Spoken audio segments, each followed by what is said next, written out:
¿Qué tal? ¿Cómo les va? Bienvenidos a una nueva entrega de Directo a la Fuente. En el día de hoy, ya a mitad de año justamente, vamos a hacer un corte y vamos a hablar de las repercusiones de la economía, pero en los barrios. Vamos a conocer sobre el índice barrial de precios que realiza ISEPSI a nivel nacional y en cada una de las provincias, por supuesto. Vamos a conocer la realidad de Salta y también cómo se vive en los barrios, particularmente con los merenderos, los comedores y los vecinos de la ciudad, con un análisis que nos hacen dirigentes barriales justamente en esta nueva edición. Quédense, en instantes empezamos.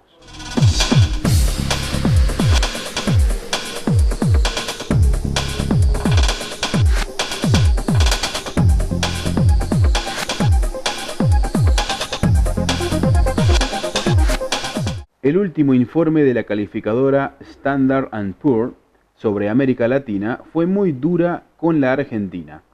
La agencia de crédito remarcó varias vulnerabilidades del país en el medio de la crisis financiera, el menor crecimiento que se avecina y la intranquilidad de los inversores con respecto a lo que viene. Las rigideces fiscales de Argentina y las condiciones externas más difíciles pondrán a prueba al gobierno en los próximos trimestres, advirtieron. Actualmente Argentina enfrenta dificultades de política en la implementación de su plan económico recientemente revisado, que requiere políticas económicas más estrictas. La combinación de la austeridad fiscal adicional y el ajuste monetario pueden ayudar a estabilizar el tipo de cambio y contener la inflación, pero perjudicará el crecimiento del PIB. El deterioro de las condiciones económicas podría a su vez debilitar la posición política del gobierno antes de las elecciones nacionales a fines del próximo año, así lo señala la agencia.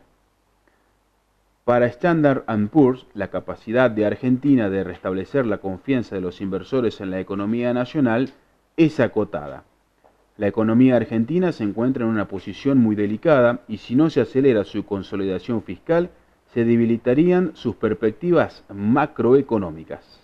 En este marco, el economista Federico Muñoz identificó en una lista de 23 países emergentes que la Argentina está siempre en los primeros lugares en materia de vulnerabilidad externa.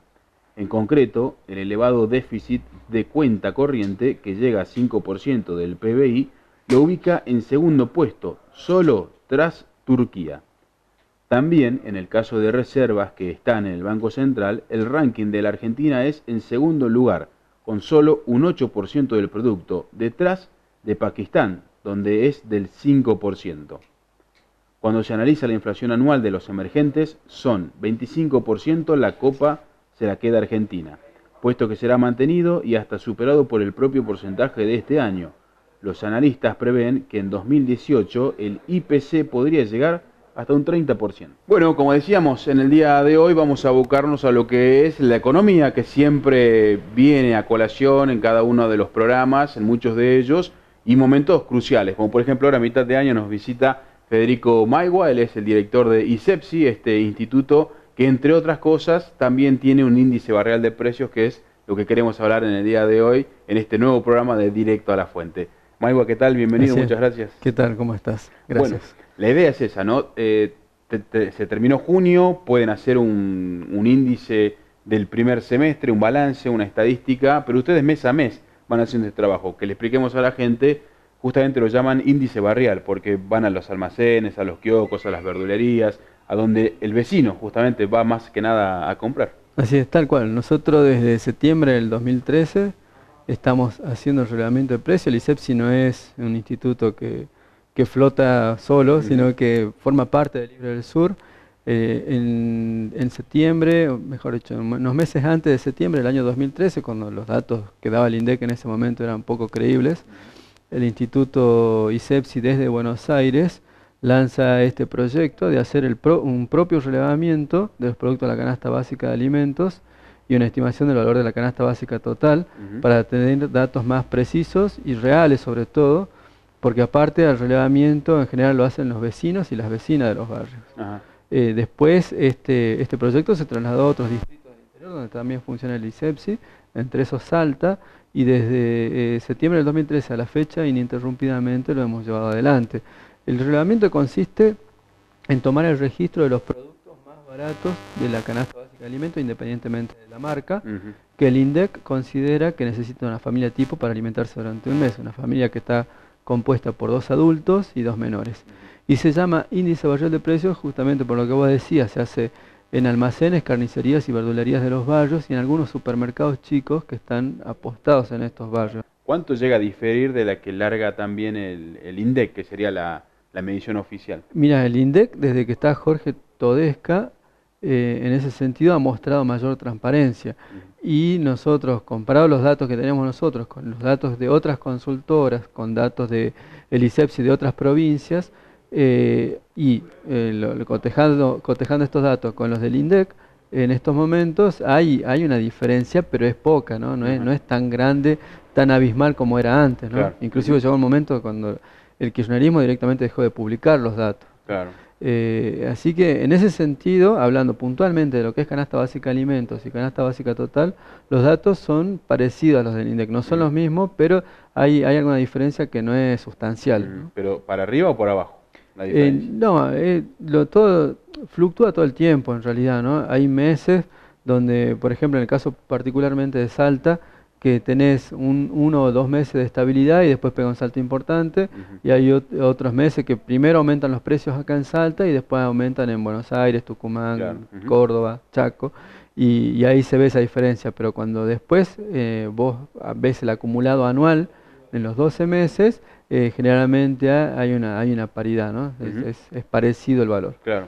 Ahora, terminó junio, como decíamos, ustedes todos los meses largan este índice barrial de precios y variaciones que puedan tener. El de junio, ¿qué número les dio? En realidad nosotros lo presentamos 15, 20 cada mes, así que los datos de junio todavía no los tenemos. Los últimos datos que dimos a conocer son los de mayo y son valores altos que preocupan. Por ejemplo, una canasta básica de alimentos para una familia tipo está en 7.000 pesos en estos momentos en la ciudad de Salta. Alimentos, yo siempre repito lo mismo, ¿no? Comprando los productos más baratos que hay en los almacenes. Claro. O sea, si vos tenés 3 marcas de arroz o 3 marcas de fideo, de azúcar, comprás la más barata. O sea, no tiene que ver con la marca en sí, sino con el precio. Claro.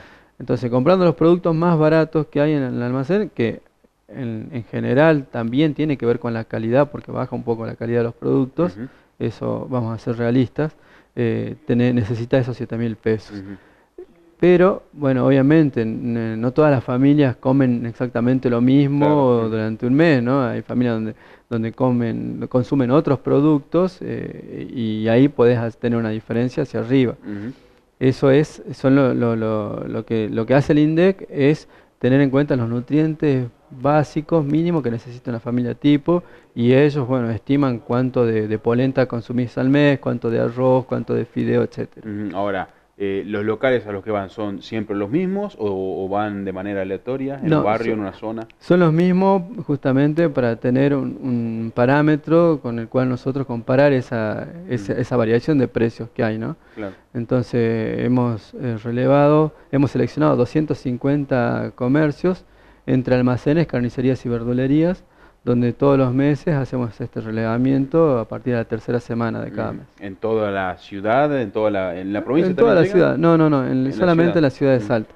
En los 4 puntos cardinales, digo. Exactamente, totalmente. Todo en la zona el norte, en la zona sur, en la zona este, oeste, en la oeste en la parte alta también, en la zona sudeste, en el norte, en la zona norte alta.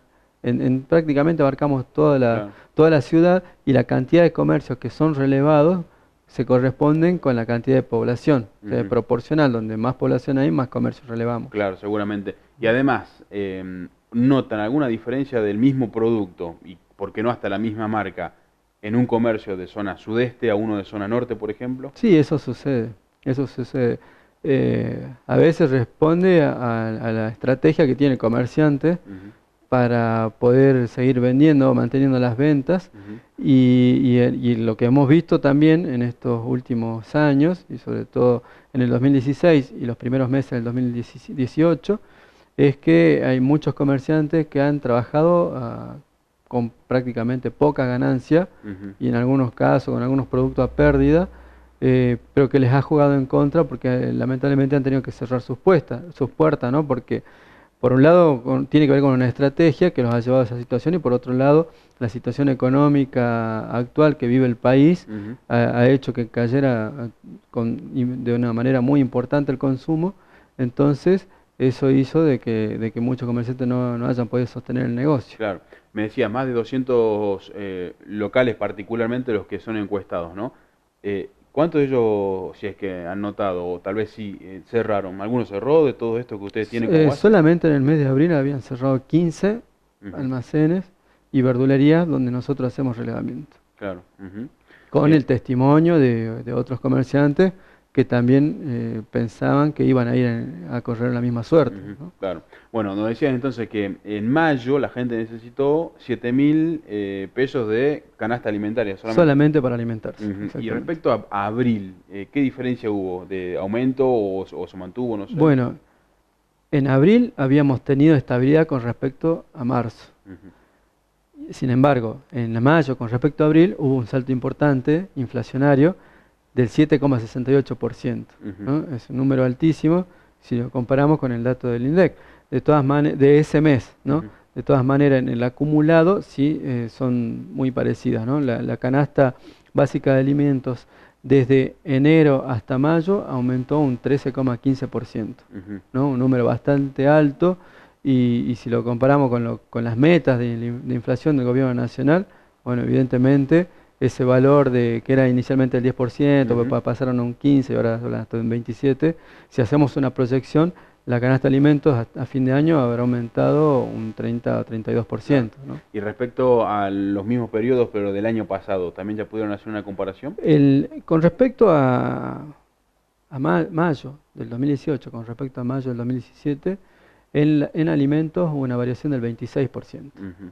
¿no? Claro, un número Un muy número alto importante. también, sí, Y eso que totalmente. es la primera parte del año, en realidad, ¿no? Exactamente. Y justamente pensando en el famoso segundo semestre, para este 2018, ¿qué avisoran ustedes? ¿Van a seguir aumentando? ¿Cuánto va a necesitar la gente para cubrir la canasta alimentaria? Mira, está visto que el ajuste que lleva el gobierno nacional como política antiinflacionaria Ujú, no ha dado resultado.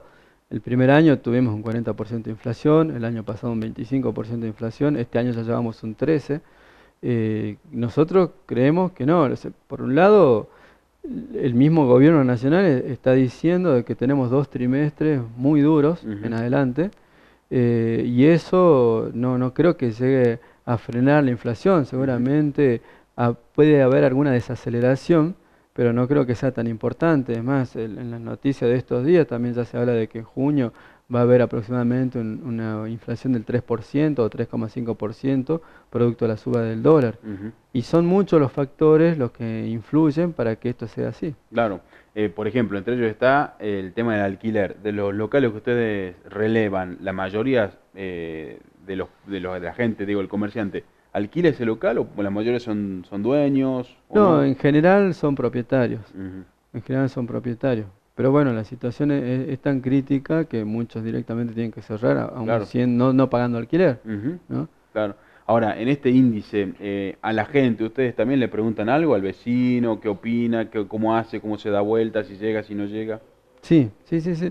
Nosotros ahora estamos procesando una encuesta en realidad a comerciantes. Ujú, En otros momentos también eventualmente hacemos encuestas a consumidores. Pero en el caso de los comerciantes se refleja casi un 80% de comerciantes que creen que la situación va a estar peor o igual en los próximos 3 meses. O sea, hay cierto pesimismo de parte de ellos Y en general cuando comparamos encuestas entre consumidores y comerciantes, vemos que el humor social es muy parecido, ¿no? Así que creemos que entre la gente sucede lo mismo, ¿no? De hecho, hay mucha gente que ha dejado de comprar productos de primera necesidad y hay muchas familias que directamente no pueden cubrir los costos de la canasta de alimentos del mes, entonces tienen que recurrir a otras alternativas, ¿no? Como comedores y merenderos. Claro. Respecto a los supermercados, ¿también hacen algún tipo de relevamiento ahí o solamente en los, como decíamos, en los negocios barriales? Cada tanto también hacemos el relevamiento del precio unitario de los productos, que son 57, no para llegar después a hacer todo el análisis, que es un proceso bastante extenso, del combo mensual, ¿no? Sino comprando 1 kilo de arroz, un paquete de fideo, comparando esos precios así puntuales de los 57 productos, comprándolo en los supermercados con los productos que venden en los almacenes, en general son más baratos en los almacenes, casi hasta un 25% más barato en almacenes de los barrios que en las grandes cadenas de supermercados. Claro. Y por lo general, ¿el vecino opta por los almacenes, carnicería, verdulería del barrio o se van al supermercado directamente? No, de alguna manera ahora se están volcando más a los almacenes de los barrios, a los mercaditos que hay en los barrios también, porque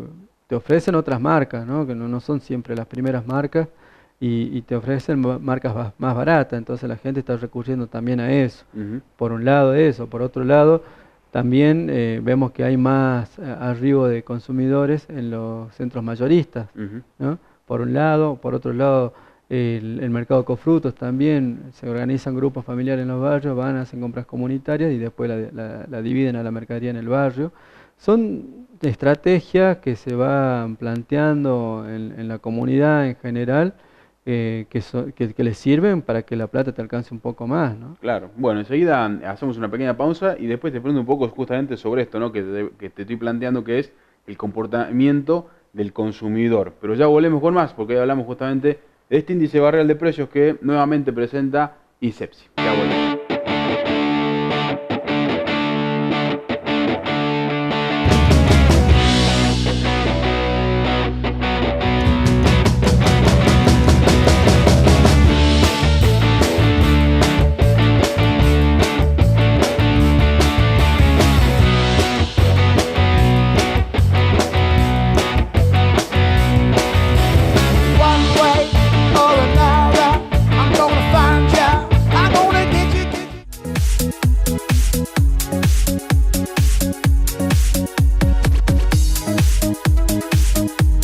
El gobierno de la provincia de Salta ha incorporado al sistema de áreas protegidas 1.502.959 hectáreas, de las cuales el 64% pertenecen a bosques nativos.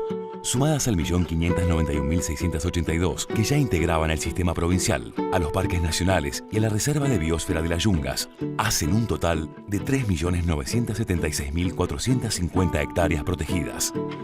Salta se convierte así en la provincia con la mayor superficie de áreas protegidas de nuestro país. Asimismo, se ha creado la Agencia de Protección Ambiental, APAS, que con la participación de organizaciones de la sociedad civil, controlará y fiscalizará el cuidado de los bosques nativos, sancionando la tala y el desmonte ilegal. Gobierno de la provincia de Salta. Entre todos.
bueno, lo que planteaba recién, ¿no? El comportamiento del consumidor. Por ahí le queda más cómodo a la gente ir al supermercado porque si va a comprar un poco más, directamente allí encuentra casi todo a mano y puede traer más, como decía, ¿no? Y hasta puede encontrarse con ofertas. Pero la gente que compra en los locales de los barrios, ¿qué es lo que ustedes recomiendan? ¿Que vayan semana a semana comprando, haciéndose de los víveres y demás? ¿O que si tienen la posibilidad vayan y compren tal vez para toda la semana o para todo el mes, como puede hacerlo la gente que va al supermercado? Respecto al comportamiento, digo. Sí, tiene mucho que ver la costumbre, ¿no? La costumbre, no sé, hace 20 años aproximadamente, que la gente se volcó masivamente a los supermercados, a los hipermercados, una vez que llegaron y arribaron acá a la Argentina. La gente cambió el almacén por el supermercado, o por las grandes cadenas de supermercados. Pero por una cuestión económica, yo creo que sí, que hay que volver a recurrir a los almacenes, hay que caminar un poco más, ver precios, compararlos, porque uno cuando va al almacén tiene fijo el valor del producto, después cuando va al supermercado puede comparar. Y hay productos que te conviene comprar en los almacenes y hay otros que a lo mejor te conviene comprar en el supermercado, pero en general en los almacenes y sobre todo en productos lácteos, donde vos ves una diferencia muy importante con respecto al supermercado. En los supermercados no sé por qué será, pero me parece a mí que es como una política de las grandes cadenas de supermercados, que los lácteos siempre tienen un costo muy alto los productos con respecto a los almacenes, salvo casos muy puntuales, que es cuando el producto viene con el precio impreso, ya del lugar de donde sale, ¿no? de producción.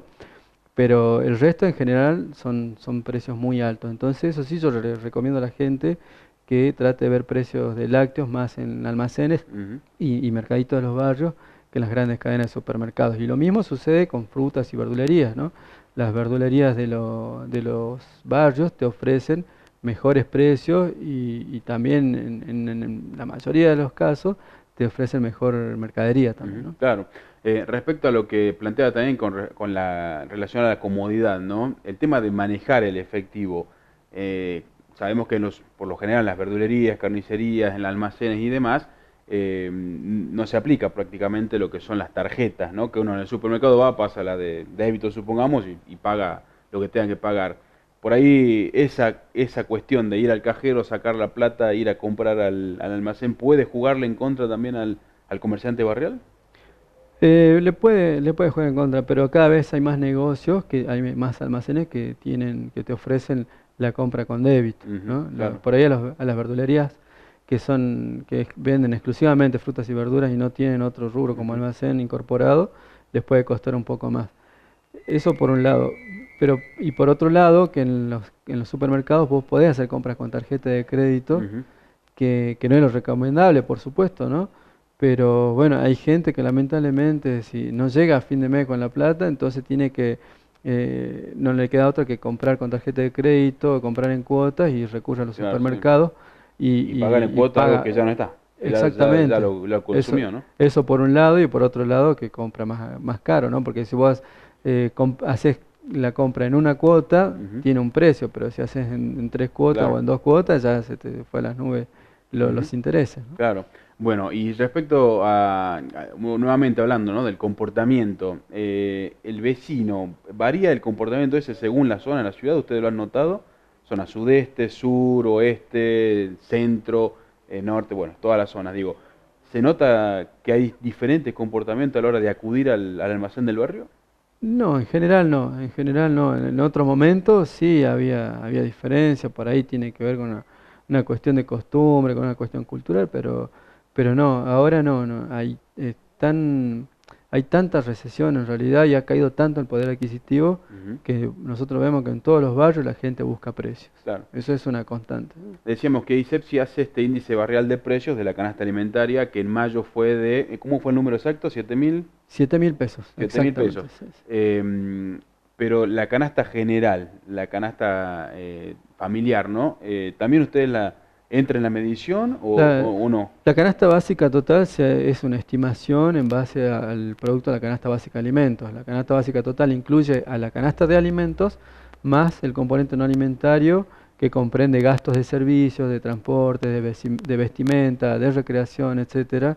pero que no incluye gastos de cuotas de colegio ni, Ujú. ni alquileres. Claro. ¿no? Ujú. El valor de esa canasta en mayo estuvo en 17.922 pesos, es decir, casi 18.000 pesos. Sí. ¿Ese es según ISEPSI o cuál Se- es ese no, valor? no, según el ISEPSI, pero que no incluye los gastos de cuota de colegio ni Ah, alquileres. ahí está. Y nosotros, para calcular el valor de esa canasta, respetamos el valor el mismo procedimiento metodológico del INDEC, Ujú. ¿no? Que el INDEC también mide la canasta básica total basándose en el valor de la canasta básica de alimentos. Entonces nosotros, siguiendo el mismo procedimiento, nos da ese valor. Claro. ¿Mm? 18.000 entonces en el mes de mayo y 7.000 la canasta de alimentos. Así Así. quedaría diferenciada y discriminada lo que debe ser el ingreso, ¿no? Ahora, ¿también tienen ustedes algún dato de cuánta gente no llega a cubrir la canasta de alimentos, por ejemplo? No, no, no. Nosotros necesitamos y estamos esperando todavía los datos de la encuesta permanente de hogares Ujú. del INDEC para poder obtener esos datos y para poder cruzar con datos de canasta básica de alimentos y canasta básica total para determinar cuánto porcentaje de indigencia y de pobreza hay en Salta, ¿no? Una Claro. vez que tengamos esos datos podemos Ujú. hacer ese estudio. Se podrá saber. Ahora, respecto a lo que es el consumo, cuando a la gente no le alcanza para poder comprar la canasta alimentaria, por ahí repite mucho la comida, ¿no? Mucha pasta o mucho arroz o mucha polenta, tal vez lo más económico. ¿Eso también entra en la medición o por lo menos a ustedes les queda en cuenta de cómo lo vive la gente en los barrios? No, no, no, no hacemos ese estudio, pero bueno, realmente es lo que se percibe, ¿no? Lo que nosotros vemos en la recorrida, porque en los barrios también hay merenderos y hay comedores, y bueno, nosotros, los vecinos que hacen el relevamiento también están informados y como es algo palpable que lo tienen muy cercano, saben que es así, Ujú. ¿no? Me imagino que en la carnicería también deben tener ellos qué es lo que más venden, tal vez lo más económico, ¿no? Y la gente va a consumir eso. Sí. Y no otro tipo de carne, tal vez, bueno, seguramente un poco mejor, digo, pero por el precio no lo llevan. En el caso de la carnicería, sí, se compran y se consumen más los cortes más baratos. Ujú. Y de hecho hay muchos carniceros que cuando llega un aumento de la carne, el producto de ese aumento de la carne no lo traslada a los cortes más caros, perdón, a los cortes más baratos, lo traslada a los cortes más caros. Ujú. Porque si los cortes más baratos están siendo altos en estos momentos, igual aumentas más, también hay mucha gente que va a dejar de consumir también los cortes más baratos. Entonces, como no les conviene, bueno, una estrategia es esa, ¿no? Claro. Te preguntaba recién también respecto a lo que ustedes tal vez puedan llegar a avisorar hacia fin de año, teniendo una comparativa, ¿no? 7.000 pesos la canasta alimentaria en mayo. ¿Cuánto, como viene el ritmo, digo, cuánto creen que pueda llegar a ser en diciembre? ¿Hacen ese tipo de pronóstico? Y no, pero hablando en porcentaje, seguramente unos 10.000 pesos puede llegar a estar Ujú. tranquilamente al final, Claro. ¿no? Y es triste ese dato porque en estos momentos el valor del salario mínimo vital y móvil está en 10.000 pesos también. Ujú. Y el salario mínimo vital y móvil debería garantizarte, por ley, que vos cubras los costos de la canasta básica total, no de alimentos solamente, Claro. sino Siempre la está canasta bajo. básica total. Por lo general Exactamente. Y ahora está bajo, está muy bajo. Si vos estamos hablando de una canasta básica total de 18.000 pesos y un salario mínimo de 10.000, está muy por debajo de ese valor. Y es un número que lo dispuso el gobierno nacional en enero del año 2017. Ujú. No podían ponerse de acuerdo con el resto de organizaciones que se sientan en una mesa de paritaria. Entonces directamente decretó que julio de este año iba a estar en 10.000 pesos. Ujú. Muy Claro. retrasado. O sea, hace un No. año y medio, un año y medio que está igual. Los No, 10.000 vino pesos. subiendo progresivamente, estaba a Ujú. menos de 10.000 pesos. Hasta mayo, creo que mayo, junio estuvo en 9.500 y ahora ya subió a 10.000 pesos, Ah, pero ahí muy está. retrasado, Ajá. Claro. muy retrasado. Por lo general No siempre sé, está bajo por lo general, el salario mínimo, digo. exactamente, por lo general está bajo. Y desde el 10 de diciembre del 2015 hasta la fecha, el valor de la canasta básica de alimentos y canasta básica total aumentó un 100%. Ujú. Y el salario mínimo vital y móvil aumentó un 70%. O sea que hay una gran brecha. Claro. Ajá. Ahora, lo que hacen ustedes, te lo preguntaba fuera de aire también, ¿ustedes se lo presentan al informe al gobierno o a los poderes legislativos o se lo quedan ustedes y lo difunden nada Nosotros más? lo difundimos a la sociedad, un poco le sirve a la comunidad en general para conocer el costo de vida real en Salta, según nuestros estudios. y para saber dónde estamos parados, ¿no? Y por otro lado, a través de nuestro referente, de la organización grande que es Libre del Sur, Carlos Morelo, bueno, estos datos se acercan al gobierno. Después, bueno, yo me imagino que se diseñan políticas públicas, o por lo menos las políticas públicas que ya existen se van reforzando a partir de esos datos. La idea es que esta medición del índice barrial siga en el tiempo. Exactamente. Porque en un momento, como decías, nació cuando el INDEC estaba muy cuestionado, después el INDEC dejó de medirlo y lo de ustedes se hizo más fuerte, pero ahora, también lo explicabas vos, es más transparente y están casi iguales los datos. La idea es seguir, como decías. La idea es seguir, sí, no tenemos motivo para dejar de hacerlo. Y habían sectores que no habían cuestionado a nosotros, que decían, bueno, ahora son el kirchnerismo, ustedes van a dejar de medir, o cuando ingresamos al gobierno provincial también, que nos decían, bueno, ustedes no lo van a hacer más para no generar controversia, nada de eso. No, nosotros seguimos haciéndolo como siempre, ¿no? Claro.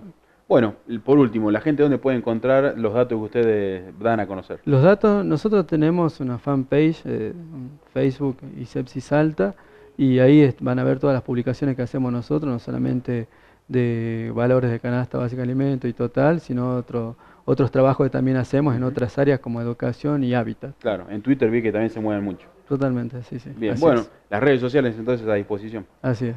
Le agradecemos mucho al director de ISEPSI en Salta, al arquitecto justamente Federico Maigua por la visita. Muchas gracias. Muchas gracias a vos. Hasta la próxima. Gracias. Nosotros seguimos con más en este directo a la fuente y hablamos de esta repercusión económica en los merenderos, comedores y en los barrios. Quédense.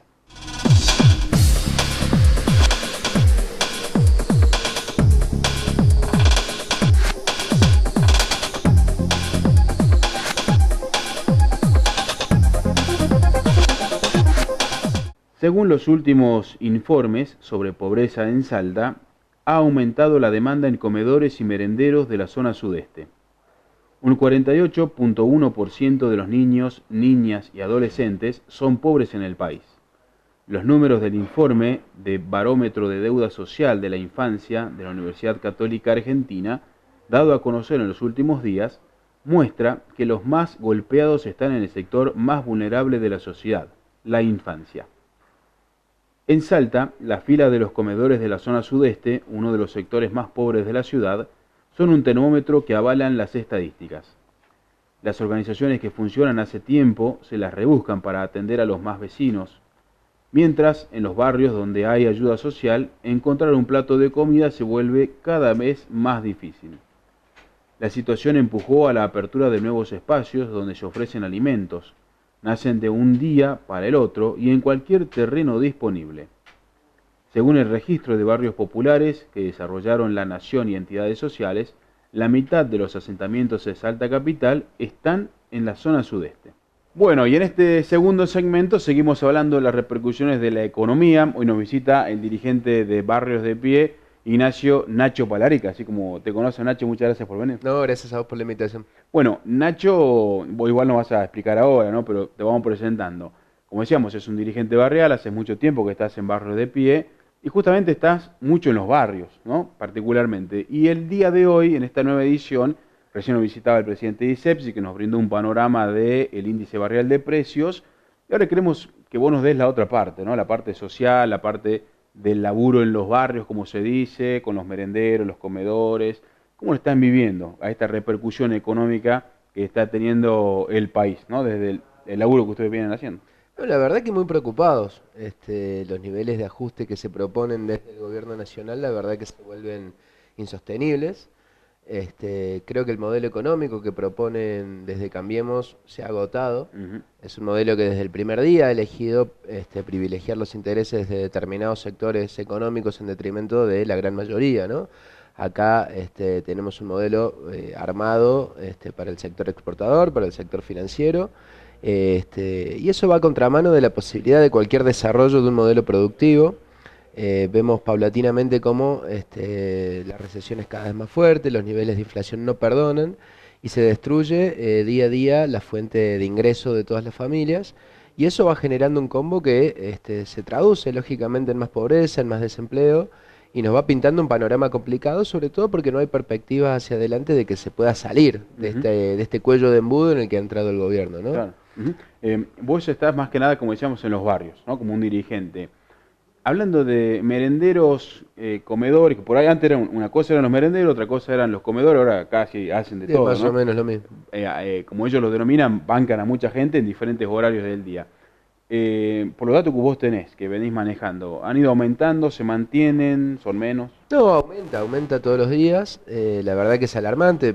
Nosotros veníamos viendo un aumento sostenido desde hace 4 años en adelante, pero en el último año y medio la cosa ha crecido vertiginosamente, prácticamente doblando la cifra que manejamos antes. De hecho, estamos en estos días realizando un informe para poder presentar en relación a este tema. Los últimos datos que tenemos son de principios del año pasado, donde alrededor de 4.500 chicos eran los que participaban, pero no sucede que en un comedor que antes tenía 60, 70 chicos, hoy te encontrás con 150, ¿no? Y no solamente chicos, sino que ya se acerca también el abuelo, se acerca prácticamente todo el grupo familiar, porque bueno, se vuelve muy cuesta arriba poder llevar la fuente de alimento a la casa, ¿no? Eso es un claro síntoma de descomposición, de la gravedad de la situación actual. Vemos también, qué sé yo, cómo por ahí entras a un almacén y te encontrás con la oferta del bolsón de pan de ayer, ¿no? Algo que quizás hasta hace unos años podía parecer hasta quizás cómico, hoy es una realidad muy triste. Las familias cómo se organizan entre dos o tres para poder hacer la compra comunitaria en algún mayorista, en algún productor de primera mano. Y bueno, después se divide la mercadería, o esto de cocinar entre varias familias también, la olla popular ha vuelto a instalarse. Lo de huertas comunitarias es algo que nosotros hemos retomado en los últimos meses, y la verdad que la demanda es altísima. Muchos vecinos se acercan ante la posibilidad de poner su huerta, y eso también es una manera de abaratar los costos, ¿no? Las ferias, eso, bueno, no hace falta ni que te lo diga, han proliferado a lo largo y ancho de la ciudad de Salta. Haciendo un diagnóstico de la ciudad, por ejemplo, de Salta Capital, ¿cuáles son las zonas donde más merenderos, comedores hay actualmente? Siempre aparece la zona sureste, ¿no? Es como la más vulnerable de la ciudad, ¿no? La sudeste. Sí, sí, totalmente. Y la verdad que viene ensanchándose cada vez más la ciudad. Hay toda una franja de barrios nuevos, asentamientos en la mayoría de los casos. Y bueno, aparece con fuerza ahí la demanda de instalar comedores, merenderos. Pero si uno mira, por ejemplo, las otras zonas, oeste, norte, este. En la zona este alta, por ejemplo, todo lo que es San Mateo, las Colinas, el barrio Canillitas, esa es una zona que también viene extendiéndose mucho. Floresta ya prácticamente ha dado la vuelta, ha cruzado el cerro. También se sigue instalando gente ahí. Bueno, son los lugares por lo general más vulnerables, ¿no? Juan Manuel de Rosas, quizás en la zona norte. Pero en realidad ahí, como dato interesante, crece la demanda en todos los sectores, es transversal. Nosotros hemos inaugurado hace cosa de 6 meses un merendero comunitario donde asisten alrededor de 45 o 50 chicos en Villa Belgrano, a 7, 8 cuadras del shopping, o en Barrio Primavera, en lugares en donde a priori uno piensa que no existe quizás la necesidad de abrir zona este tipo. centro, más o menos, todavía. Sectores medios, profesionales, y empieza a aparecer también ahí la necesidad, ¿no? Es impresionante la manera en la que se ha paralizado la changa. Nosotros hacemos la estimación de que por cada puesto de trabajo en blanco que se pierde, son 3 puestos de trabajo informales que se eliminan, que desaparecen automáticamente. Entonces, bueno, la gente que trabajaba de albañil o en alguna casa de familia se ha quedado sin ese ingreso.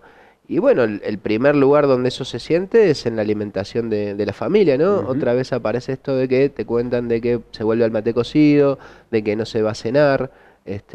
Bueno, eso lo venimos nosotros advirtiendo hace tiempo. Lo que nos preocupa en todo caso es que no haya una respuesta del otro lado, de que no se tome con seriedad las consecuencias de las políticas que se implementan, y en definitiva que tampoco se escuche, que deliberadamente se sigue insistiendo con un modelo que ya ha demostrado que está agotado y que deja fuera a más de la mitad de los argentinos.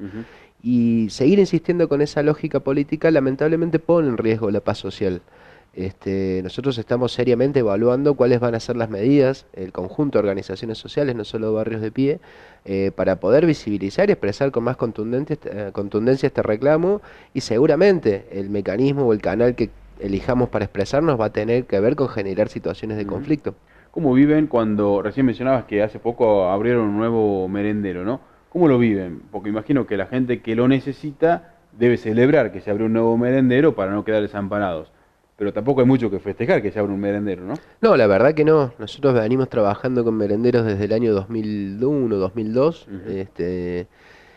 En algún momento de cierta estabilidad en términos generales de la economía, eso había bajado, o al menos la concurrencia, y otra vez tener que volver a abrir merenderos por todos lados, la verdad que bueno, de alguna manera nos recuerda aquella situación de crisis tan profunda que ha habido en nuestro país.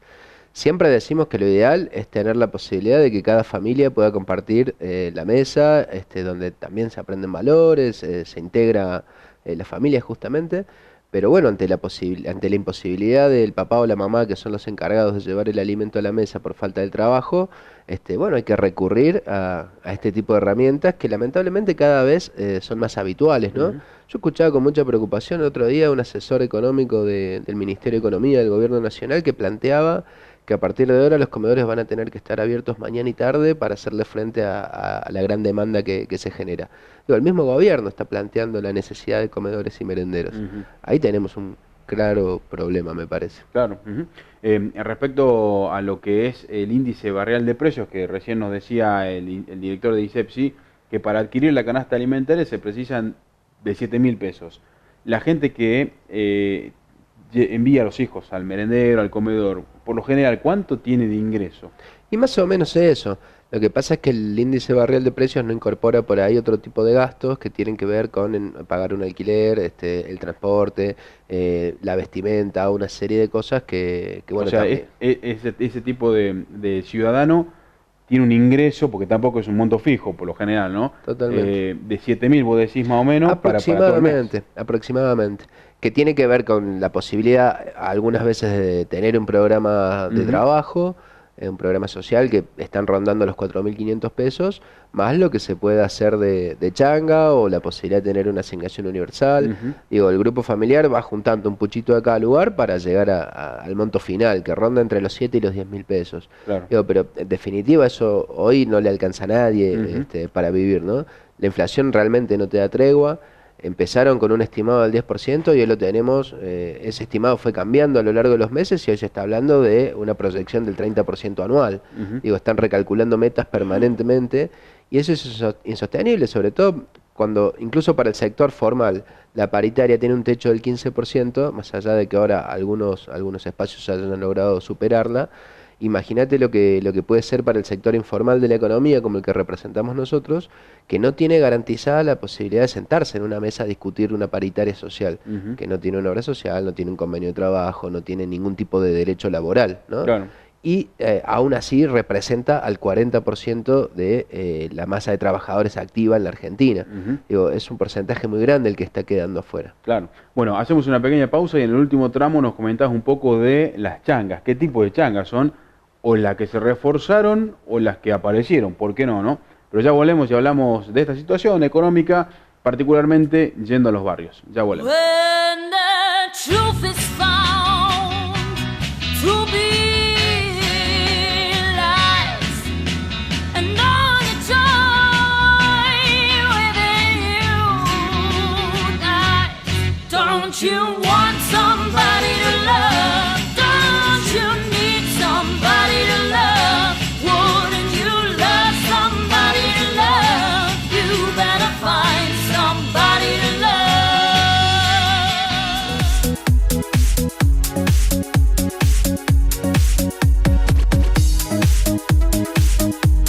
El gobierno de la provincia de Salta ha incorporado al sistema de áreas protegidas 1.502.959 hectáreas, de las cuales el 64% pertenecen a bosques nativos. Sumadas al 1.591.682 que ya integraban el sistema provincial, a los parques nacionales y a la Reserva de Biosfera de las Yungas, hacen un total de 3.976.450 hectáreas protegidas. Salta se convierte así en la provincia con la mayor superficie de áreas protegidas de nuestro país.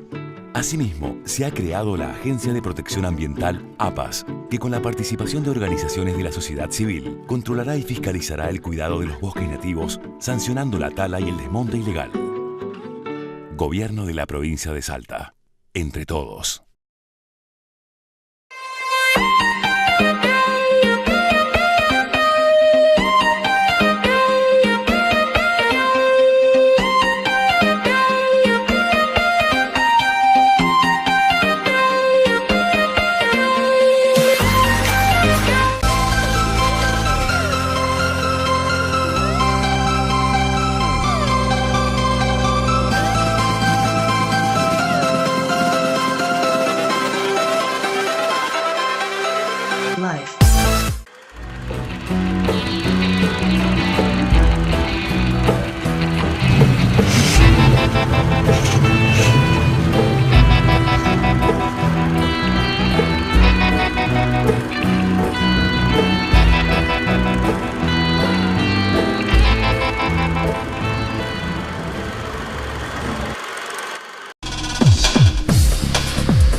Bueno, en este último tramo, de lo que decíamos, ¿no? Mucha gente que no tiene un salario, un sueldo mensual y que pueda llegar a tener aumentos por alguna paritaria, se la tiene que rebuscar, como decíamos, ¿no? Algunos tienen planes sociales, pero seguramente no les cubre todo el mes y tienen que hacer algunas changas como se las conoce. Por ejemplo, vos que estás en los barrios, ¿qué viste que la gente hace de changas? Tal vez algunas que aumentaron, que la gente se está volcando a esta, o tal vez que aparecieron nuevas, ¿por qué no? Algunas que han bajado mucho han sido sobre todo las vinculadas a la construcción. El otro día charlaba con un vecino que me contaba que ahora tenía que irse hasta el Carril todos los días para poder trabajar en lo suyo, que es la albañilería, ¿no? Antes conseguía el trabajo acá en algún barrio, en su misma zona, hoy tiene que viajar casi 50 kilómetros para poder seguir con el sustento diario. Han aparecido fuertes las ferias, eso se nota, y hay como una vuelta a cierta cosa vinculada al emprendedurismo, ¿no?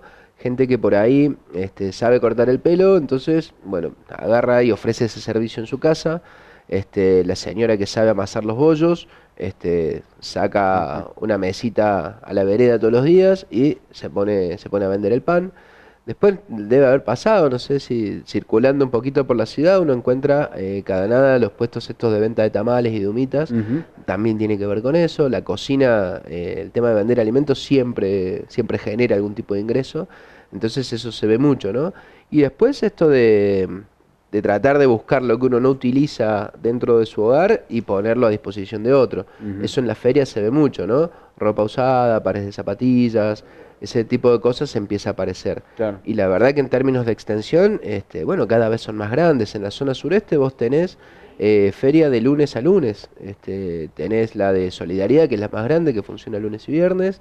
Tenés otra en San Francisco Solano, en el Playón Deportivo, que funciona los días jueves. Hay otra en San Benito, que está los días miércoles. Otra en Primera Junta los martes. Y así, todos los días podés hacer el circuito solamente en la zona sureste. Y te la pasás de feria en feria, ¿no? La feria en Palermo ha crecido muchísimo en la zona oeste. Si vemos la feria esta que empezó con 2 o 3 puestitos en el puente de la San Martín, en la subida Roberto Romero, hoy llega hasta la entrada de Villa Primavera porque va recorriendo todo el canal y cada vez se hace más grande. La verdad que todo el tiempo eso ha aparecido también como una herramienta, ¿no? Y lo de las... Sí. No, ¿y me decía así? No, lo de las huertas como complemento también.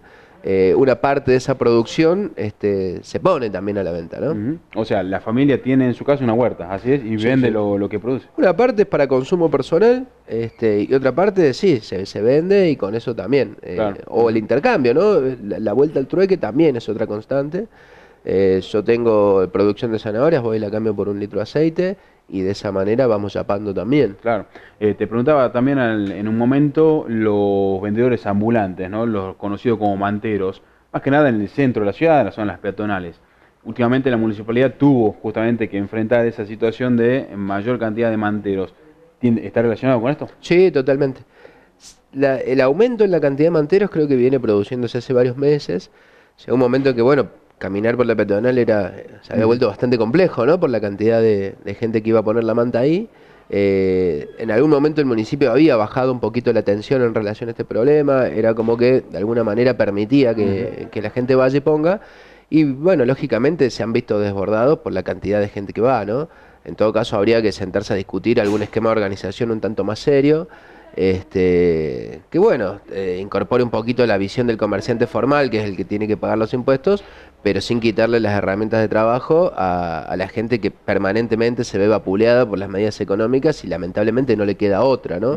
Habría que buscar ahí algún esquema intermedio que le permita al mantero poder vender lo que está llevando. ¿Cómo vivieron en los barrios, particularmente los más vulnerables, la reconversión de los carreros? Porque también era una forma de hacer changas y tener un ingreso más, ¿no? ¿Cómo lo vivieron? Y en realidad se ha reconvertido una parte de eso, no toda, ¿no? Sí. Lo que se ha reconvertido en algunos espacios, y bueno, viene bien, la verdad que logran sostener su nivel de actividad ahora con la moto. En otros se les ha hecho muy difícil porque la verdad que es más costoso mantener la motocicleta funcionando y en óptimas condiciones para trabajar que el caballo, ¿no? Claro. Entonces, bueno, digo, en algunos casos han perdido y se han encontrado con que de golpe se han quedado sin el caballo y también sin la posibilidad de tener la moto. Y en esa, bueno, tener que salir a rebuscársela inventando todos los días algo, ¿no? Pero sigue apareciendo el tema de carreros, sigue siendo una herramienta para miles de familias. Y ahí está, siempre latente en el barrio, ¿no? Claro, otro modo de ingreso con changas eran las podas de los árboles. ¿Cómo lo están viviendo también? Porque sabemos que el municipio lanzó un plan que busca preservar justamente el arbolado urbano, ¿no? Pero los que se dedican a hacer podas todavía están activos, digo. Sí, totalmente, pero cada vez les cuesta más conseguir quien los contrate para hacer la poda. Sucede que, bueno, cuando se ve reducido el ingreso de los sectores medios, que son los que hacen uso de ese tipo de servicios, el primer recorte que hacen tiene que ver con ese tipo de gastos, ¿no? Ahora el jardinero, en vez de venir 2 veces a la semana, lo vamos a hacer venir una vez cada 15 días. La señora que antes venía y limpiaba la casa 3 veces a la semana, ahora lo va a hacer una sola vez por semana. Entonces, digo, se va reduciendo de esa manera y es significativo. La estadística esta que yo decía recién, digo, de cada puesto de trabajo en blanco que se pierde, son 3 informales que se eliminan. Y eso también es un informe de la Universidad Católica Argentina, es bien elocuente en ese sentido, ¿no? El gobierno reconoce más de 6.000 despidos en lo que va del año, a eso hay que multiplicarlo por 3 y vamos a tener el impacto en los sectores populares. Claro. Respecto a la presencia en los semáforos, ¿no? De gente que hace malabares particularmente, ¿es otro mundo o está relacionado? Porque por ahí se los ve más producidos, que tienen la técnica, ¿no? No sé, tienen algunos instrumentos, ese que tiene una sola rueda, bueno, un monociclo en realidad. Digo, ¿es otro mundo o está relacionado?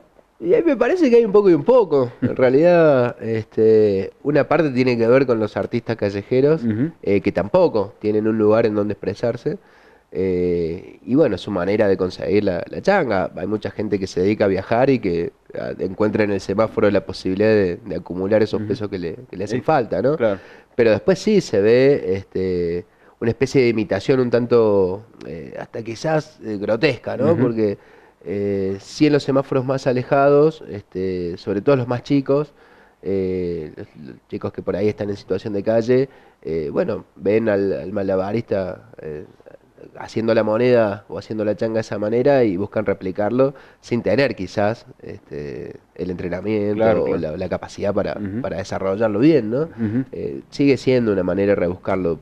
Se puede ver en la mayoría de los semáforos, también no quizás lo de los malabares, pero sí cómo se acerca gente con una bolsita de frutas, con una bolsita de pan, desesperado por tocarte el vidrio y tratar de venderte ahí lo que están ofreciendo, el producto. El trabajo infantil. Se ve, ¿no? Lamentablemente, chiquitos vendiendo collares, medias, a veces en la misma Plaza 9 de Julio, ¿no? Se los ve. También repercute en esto, digo, en el trabajo infantil. Me sorprendía en la Plaza 9 de Julio, el otro día veía una mamá con su hijito, pero claros exponentes de los sectores medios argentinos, salteños, que habían tenido que recurrir a eso, digo, bien vestidos, pero que bueno, claramente uno se daba cuenta que era una familia que había caído en una mala situación, ¿no? Pero cada vez se ve con más frecuencia, es más recurrente eso de verlo en la plaza, en los lugares céntricos. El otro día en el shopping también me pasó de ver una persona vendiendo los CDs, los pendrive con música, algo que por ahí era muy característico de la zona del mercado San Miguel, hoy te lo encontrás en el Alto Nova, ¿no? Claro. Claramente tiene que ver con cómo se descompone la situación. Va todo relacionado con todo. Sí, es una red. Yo creo que sí, y insisto en que lamentablemente no le vemos perspectiva de salida a esto. El modelo económico está agotado. Vemos permanentemente cómo el presidente se pelea todos los días con un sector distinto, ¿no? Se pelea con la bancaria argentina, con ADEVA tienen grandes internas, se pelea con el sector petrolero, amaga pelearse con el campo. Mantener una tasa de interés del 40% en estos papelitos que se llaman LEVAX, la verdad que es totalmente inviable, va totalmente a contramano de la posibilidad de desarrollo de cualquier modelo productivo. Digo, para un inversor extranjero que tiene una gran billetera, la verdad que correr el riesgo de venir e invertir en una fábrica de bicicletas con el riesgo de perder, no lo va a hacer. Digo, es más rentable comprar esos papelitos y sabes que a lo largo de 6 meses vas a recoger una ganancia del 40%. Digo, no hay posibilidad de que este modelo que ellos plantean pueda resolver o hacerle frente a las miles de promesas que el gobierno ha realizado en campaña. Eso de pobreza cero lamentablemente cae en saco roto. Yo veo con mucha preocupación cómo insisten en algo que saben que no se va a resolver. Claro. Bueno, esa es la situación. Veremos a fin de año en dónde estamos parados. Nacho, te agradezco muchísimo la visita. No, muchas gracias a vos, al revés. Le agradecemos a Ignacio, Nacho Palaric, y también al arquitecto Maigua, que estuvo con nosotros en este programa en donde decimos hablar de política y sus repercusiones en los barrios particularmente.